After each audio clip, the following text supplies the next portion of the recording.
Hello everyone and welcome to Nervous Nessie. It is day 2 of the Wizard of Oz trip.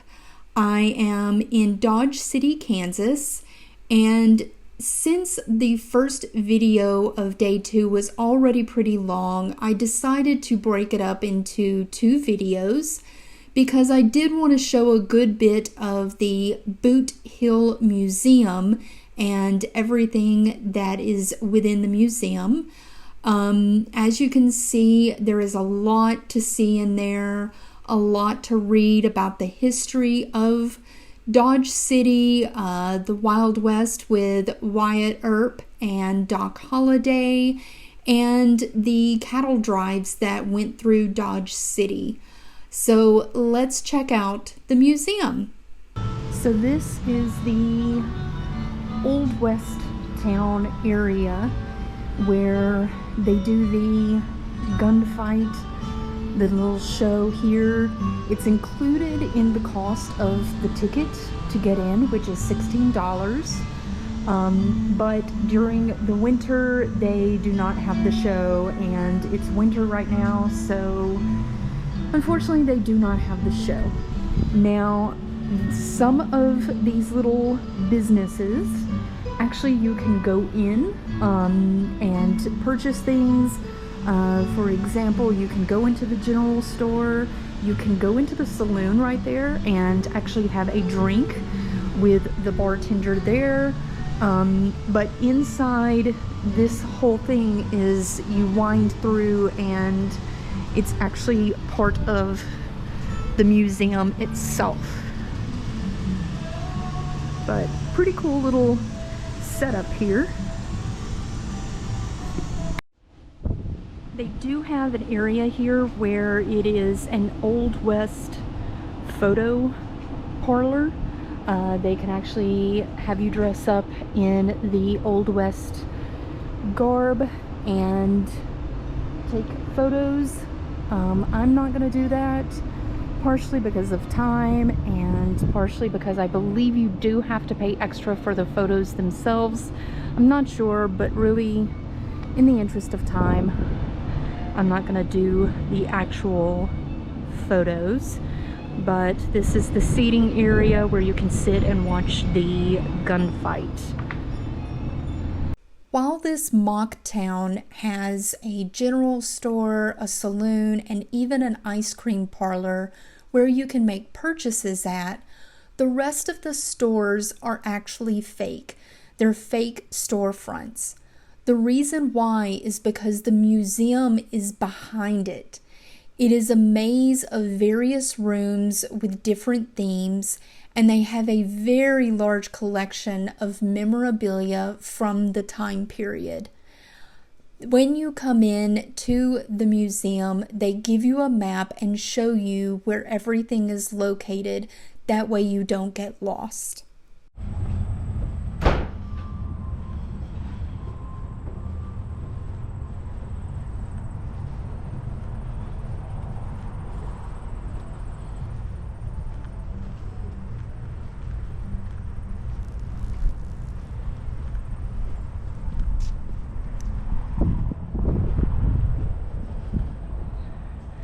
So once you have wound through the buildings there, you come out to this church, and I believe you can go into this church. Let's see here. Yes.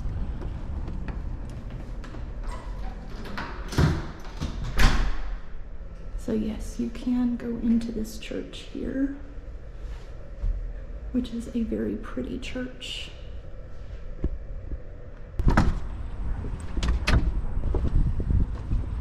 And then once you come out of this church, you can go over here to these 2 little buildings, and they are the actual original buildings. Looks like you have an old-timey outhouse where people would have to go outside to use the restroom, because back then you didn't have plumbing, so you had a little shack that you could go outside and use the restroom basically like in a pot, which if it was cold, that would not be fun. Like there's another little outhouse right there. But these two buildings, the blacksmith and this one, are the actual original buildings. Let's go inside here. The door is heavy. Oof.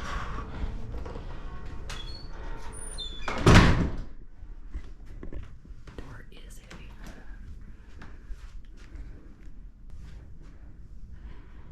This would be your living room area. Sorry, I'm taking pictures as I'm going.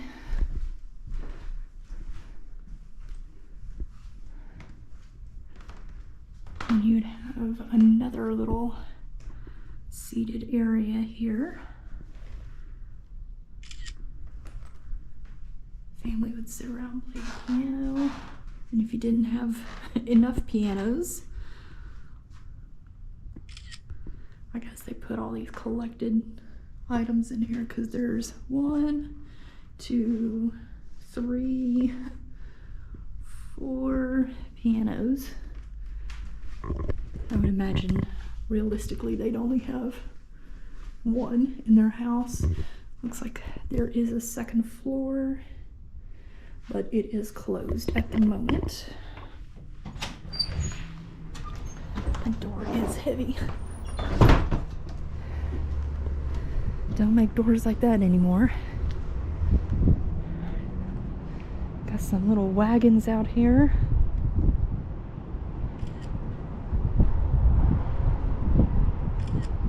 So yeah, the original buildings, I would imagine they've had to kind of refurbish some aspects of it, but it's pretty cool. And as you can see, the floor is kind of given out in areas. But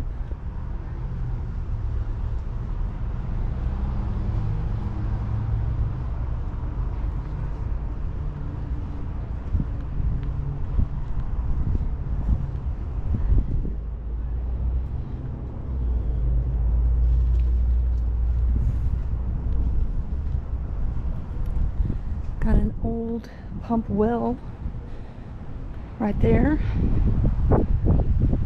You'd have to come out and actually pump the water out of the well and bring it back into the house.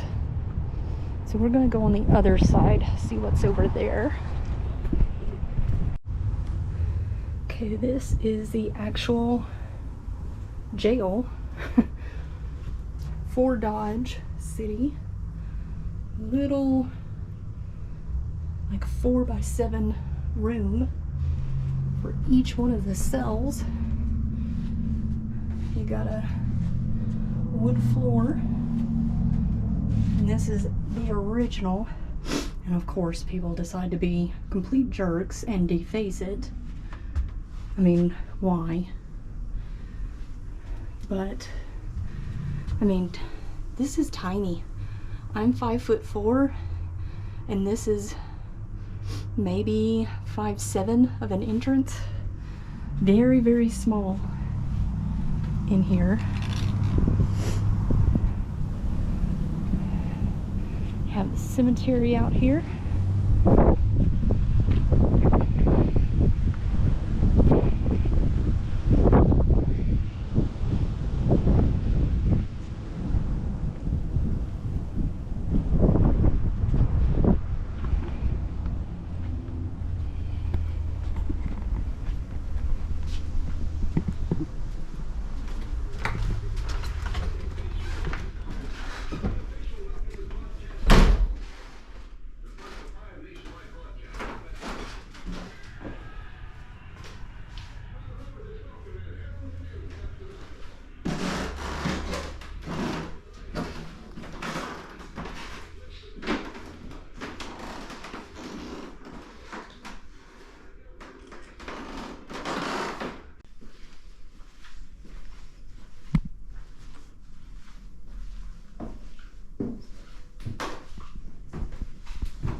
So out front was a little bit of the cemetery area, but they also have this cemetery area behind the museum. I'm gonna just kind of do a walkthrough, see 1873.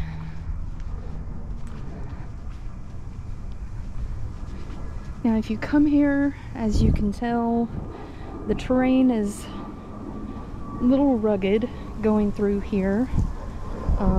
If you're in a wheelchair, you're not going to be able to access really everything. I mean, you could, but it's going to be a little rough because of these stone pathways.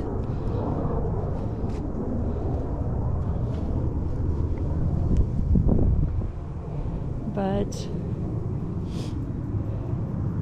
there's a lot to see here at this museum, and if you really are into history or the Wild West, then this is a great place to come. And the price for the ticket is $16. That's not that bad.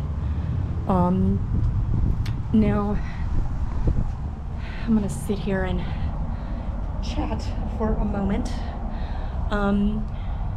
So yeah, $16 to get in. You kind of have multiple museums within the whole complex. In the winter, they don't have the gunfight. The ice cream parlor is closed, and there's another part that is closed as well. So if you're coming out maybe in the summer, spring or summer, just check online. It's Boot Hill Cemetery, and just check online and see what time of the year everything is open. They do have a very large gift shop. When you first walk in through the main entrance, you're walking into the gift shop to purchase the tickets. So it's a huge gift shop. And then from there you wind through, they give you a map and they tell you which direction to go so that you can make sure you see everything. But yeah, it's a really cool little place to come visit when you are in Dodge City. So I am back at the Airbnb. When I left the Boot Hill Museum, I walked back to the Airbnb. Now I will say, the sun was out and there is like no shade along the way. I was burning up. And just being out in the sun drains you so much. So when I got back to the Airbnb, I actually got to meet Heather, who owns this Airbnb. We talked for a few minutes, and by that time it was 4 o'clock, and she was like, you know, I don't have anyone staying here tonight. And I know your train doesn't leave for another 7 hours. So she was like, let me know if you need anything. And I said, you know what would be great? Let me take a power nap. And she was so sweet. She was like, yeah, don't worry, you know, if I understand your situation. And so I took about an hour power nap. It was wonderful.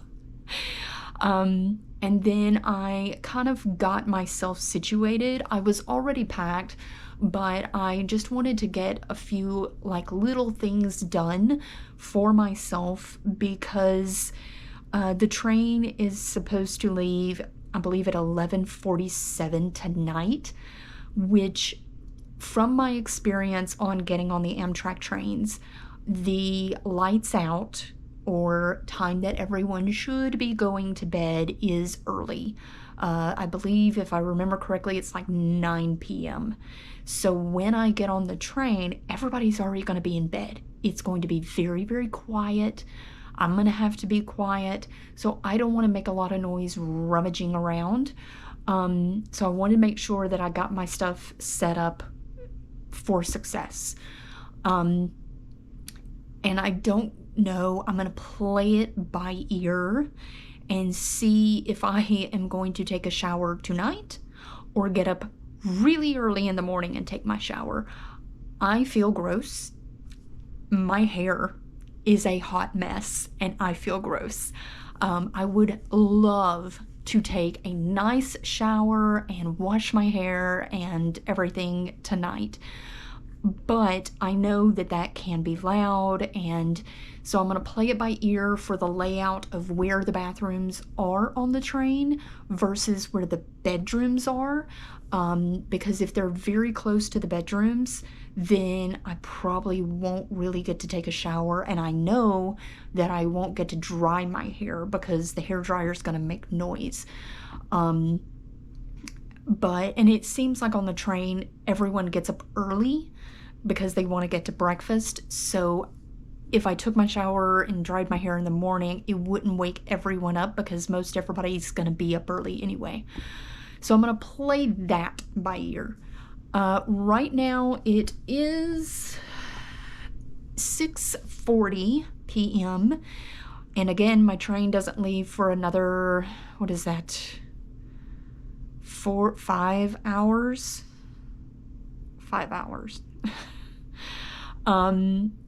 So I am just kind of hanging out here at the Airbnb. I'm probably going to leave early from the Airbnb and walk toward the train station. It's about a 30-minute walk through residential area. I'll feel safe. I'm thinking I should probably leave around 7 here pretty soon. That way I can kind of get through the residential area before the sun sets. Now, walking through Dodge City, it is safe. You don't feel like you're looking over your shoulder or anything like that. However, they do not have sidewalks on all the streets. Some streets only have one sidewalk, some have none. Most of the sidewalks are kind of overgrown with the grass, and there's like no lights, no street lights. And last night I found myself having to use my cell phone flashlight to see around, and I really don't want to do that again. I do have my headlamp, my actual camping headlamp in my bag. I could pull that out, but I'd rather not have to dig in my bag and find that. I know where it's at. I just don't want to dig and get it out. So I'll probably leave here soon and start heading toward the Amtrak station. When I was at the Boot Hill Museum, I did pick up some souvenirs. I got a shot glass, I got an ornament, and I did get a sticker for the museum, but I would rather get a second sticker that just says Kansas on it, or something really big that says Dodge City. And I noticed on the map that there is a Love's, and if you've never been kind of Midwest, West in the United States, Love's is a kind of truck stop gas station, but they have a store inside that has all kinds of stuff. It's a little country store. You can buy different food items. And they do usually have souvenirs. So I'm gonna walk there. It's on the way to the Amtrak station. So I'm going to walk to Love's, see what souvenirs they have there. And then I am going to try and find something to eat for dinner. There's a lot of fast food options, chain fast food options along the way. Which I really don't want to do, but I had such a huge lunch. I literally could only eat a fourth of it. I felt so bad not eating all of it, and I couldn't bring it back with me because, yeah, I could cook it here, but I wasn't sure if I was going to be able to stay as long here, and I can't eat it on the train, so it wouldn't be refrigerated for 2 days, and that's not good. So I did have a big lunch. Don't really want to have a heavy dinner, but I might end up having to just get some fast food, chain food for dinner. Now, if you are catching the Amtrak train in Dodge City, the Amtrak station itself does not open until 10:30 p.m. So it's not like you can get there early and wait for hours in the train station, which is really what I wanted to do. I wanted to get over there, and I have my cross-stitching project. I can sit there and cross-stitch and wait on the train, but the actual train station itself doesn't open until 10:30 p.m., which is about an hour, give or take, before the train arrives. Now, there are benches outside the train station, a few benches, not a lot. So when I get through eating, my plan is to just go ahead and go to the train station and sit on the benches outside in front of the train station, and there I can work on my cross stitch. But yeah, that's kind of my plan for the rest of today. I probably won't shoot a video on the train. I'll try to get a video of me getting onto the train, and you know, me getting into my room. But because it's going to be so late and everyone's going to be asleep, I'm not going to be able to shoot a video. The rooms are insulated enough, but for me to just sit there and have a full conversation in my room, it's going to be too loud. I'm going to wake up my neighbors, so I won't really be able to do that. Excuse me. That's why my Portland to Chicago trip, when I was in my room, some of the videos I was having to keep my voice down because it was after hours, and you can't have full voice. You can whisper, but you can't have full voice. So there's really no point in me shooting a video on the train of me talking about the train. But I will shoot a video tomorrow on the train and talk about that. So that would be my probably next video. But if you want to know when that video comes out, then subscribe. And if you have any questions about the Airbnb, feel free to leave those below, and I will try to get to those as soon as I can. But yeah, Dodge City has been great. It's a lot of fun. Good amount of stuff to do here, and I highly suggest coming here. And if you do come here, make sure you stay at Heather's Airbnb, which is Get the Heck into Dodge. But for me right now, I am gonna get the heck out of Dodge. Until the next video, bye!